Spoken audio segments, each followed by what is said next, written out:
I was not always the best husband growing up. I'm a poor kid originally from Chicago, Illinois. And when you grow up poor, you don't always learn to give good gifts because you grew up going, I only have a few dollars to do something with. And I get married, and I realize that I've got this beautiful, precious woman that on certain days are special to her. She wants me to tell her in a special way how special she is. Just certain days, her birthday, amen, Valentine's Day, your anniversary, Christmas, New Year's Eve, Memorial Day. I'm sorry. My first year of marriage, I bought her what I thought was the ultimate gift. It stood about this tall. It was all silver. These are my people, they'll know this. It weighed about 65 pounds. They were taking it door to door and selling it. How many remember the Kirby vacuum cleaner? Woo! Came with 20 different attachments. It'd shampoo your carpet, it'd vacuum, it'd clean out your stove, it had a milk machine in case you needed that. They were $1,100, never could have afforded that. I found one at a pawn shop for 35 bucks that needed belts. I bought $2 worth of belts, that was $3, the 3 belts at the time. Night of her birthday, she's sound asleep. I went in the living room, I set it up, I laid out all the attachments all the way across the living room. I had the vacuum sitting right there. I had it plugged in so that she could immediately go to town. This was a great vacuum. Do you remember how they advertised it? They advertised it by showing how it would pick up bowling balls. Do you remember that? Because how many times have you come home and there's bowling balls all over the house, right? What could I use? She woke up that morning, I led her into the living room, had her uncover her eyes. I said, "Happy birthday." She looked at the vacuum and she said, "That sucks." I said, "I know, it's the best one out there. It'll pick up a bowling ball." She taught me that year that women want a little more than that. This year, I scored big. A Groupon popped up. No, it's good. For a couples massage. Oh, yeah. See, and she knows that's especially something that I'm buying just for her because I don't like massages. Ask me why I don't like massages. Ask me. I don't like massages because for me it's a waste of time.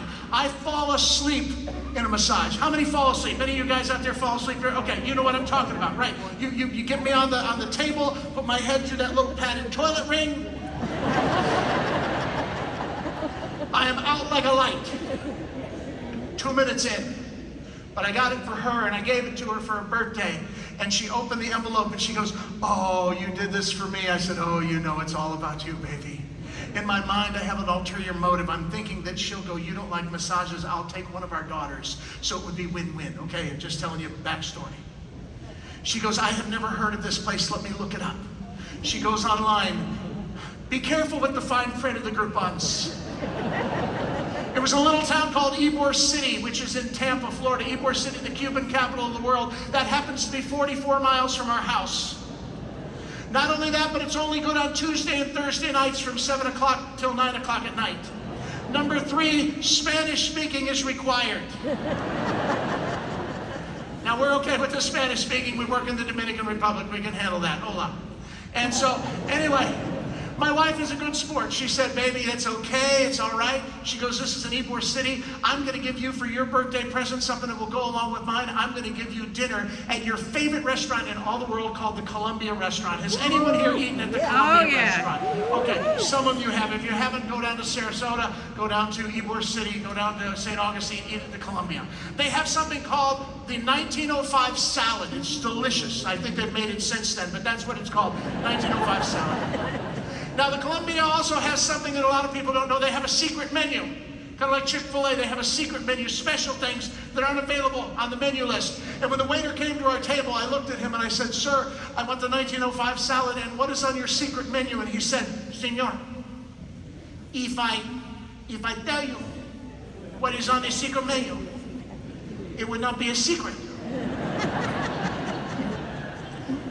I said, if you don't tell me what is on the secret menu, there will not be a tip. He said, I will tell you what's on the secret menu. May it be a blessing to your entire family. He said, we have a special chef, a chef who is here from Cuba. He is for the entire month. He is here from Cuba, a chef, and he is making a special tonight. His special 21 habichuela sopa. 21 habichuela sopa is muy perfecto. Folks, if you don't speak Spanish, he said, we're making a 21 bean soup, and it is perfect. He said, you must try it. I said, give me the knife, don't get ahead of me.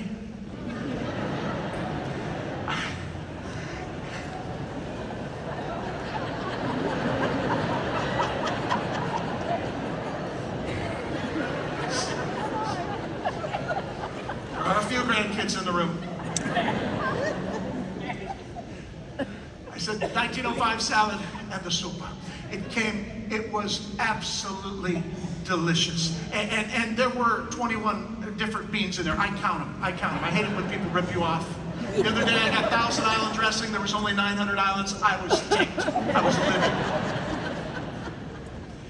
We ate the soup. We ate the salad. We were so full. Have you ever been so full you couldn't even have dessert? You didn't want to think about it. It hurt your stomach and your head to think about dessert. We got up. We walked 2.5 blocks down to the massage place. We were welcomed by the young girls. You're getting ahead of me, people.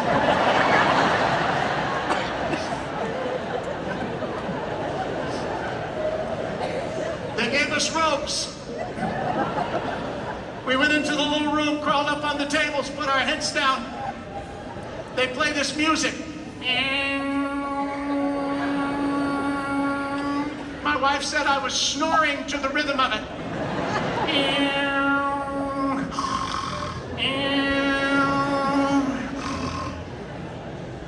2 minutes in, they start with your scalp.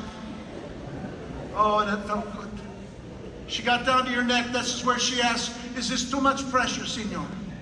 I didn't even make the answer to the question. I was out.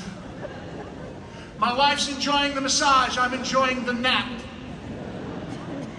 We are 55 minutes into the 1-hour massage. She had worked her way from my scalp to my neck, down my arms and my fingers, massaging even the fingernails right there. She's moving down my back and she reaches a spot in my lower back. And I don't know what she pushed.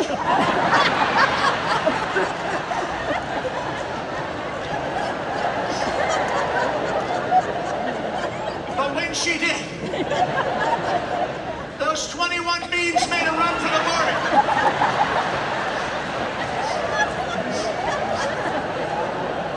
I thought it was a 21-gun salute. It was so loud it woke me up. And I realized I was the one that caused it. I'm totally embarrassed. You would be too. I have to say something, but I've learned that when I'm nervous, my Spanish goes out the window. I learned that this year when a guy held a gun to my head in the Dominican Republic, and I had all I could say was "Yo quiero Taco Bell." That's all I could say.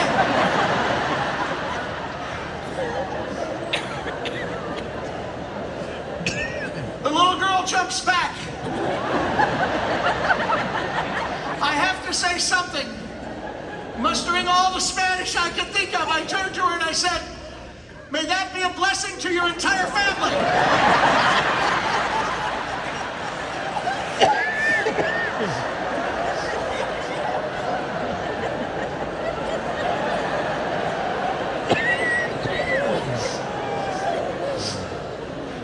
I put my head down in the ring. I could feel my wife beaming. Those laser eyes had gone from red to green. I want to look. I shouldn't look. Don't look, Louie. I lifted my head up. She's got her elbows propped up on the table. She looks at me and she simply says, "Next year, I'll take a vacuum." That's what she said. She remembered 39 years ago.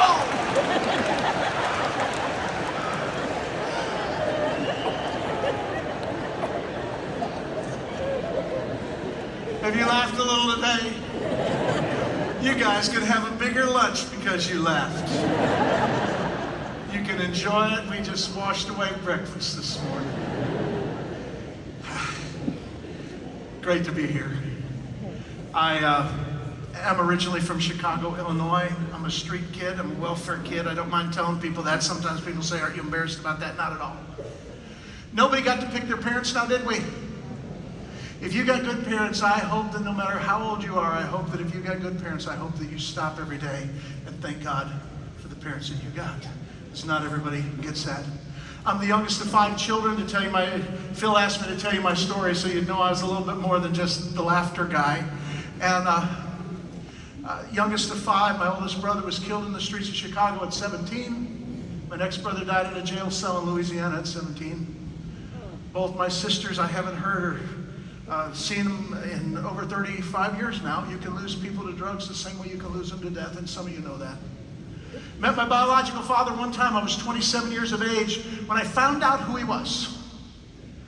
And he agreed to meet with me, and he met with me, and he gave me 5 minutes of his life, and he said, thanks. Now, if you don't mind, drop me off at the bar so I can get on with the rest of my life. Thank you, Dad. Some things you never get over. But I was blessed. There was a mailman that used to deliver mail to that apartment we lived in. His name was Harry. I'm wearing his watch. Good memory. My mom said he was the only Christian that she had ever met. She determined this because every day when he would deliver the mail, he'd come in and he'd ring all the buzzers for all the apartments, and he'd start filling the mail. And people would come down to get their mail so the mail wouldn't get stolen. And if he was still there, he'd take your mail out of the box, put it in your hand, and he'd say, here's your mail, and remember, God loves you. What a powerful witness. Would probably be illegal today, though. I mean, we'd probably have a law that had separation of church and junk mail or something, But one day my mom stopped him and said, Harry, I can't do this. But if you and your wife would take this baby, I'll have this baby. See, abortion didn't start with Roe v. Wade. It was going on long before that. He said, I can't. He said, my wife is very ill. But he said, I have a daughter and a son-in-law. They can't have children. You see, my daughter has multiple sclerosis,